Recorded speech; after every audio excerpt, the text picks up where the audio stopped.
ایک رات ایک درویش جنگل کے راستے سے گزر رہا تھا۔ دور ایک چھوٹی سی جھونپڑی سے روشنی جھلملاتی نظر آئی۔ وہ وہاں پہنچا تو دیکھا کہ ایک نوجوان غصے میں اپنا چراغ بجھانے کی کوشش کر رہا تھا۔ درویش نے پوچھا، چراغ کیوں بجھا رہے ہو؟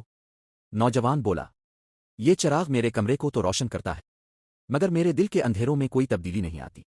میں تھک گیا ہوں، چاہتا ہوں سب اندھیرا ہی ہو جائے۔ درویش مسکرایا اور آہستہ سے بولا، اگر کمرہ اندھیرا ہو جائے تو کیا تم راستہ دیکھ پاؤ گے؟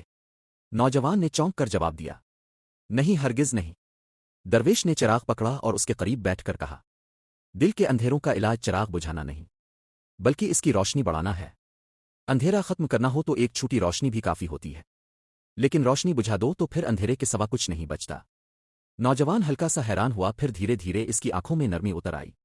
وہ چراغ کو مضبوطی سے تھام کر بولا، تو مجھے اپنی روشنی بڑھانی ہوگی، نہ کہ غصے میں اسے بجھانا۔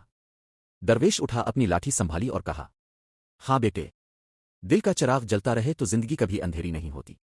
نوجوان پہلی بار مسکرایا، اور چراغ کی لو پہلے سے زیادہ روشن ہو گئی۔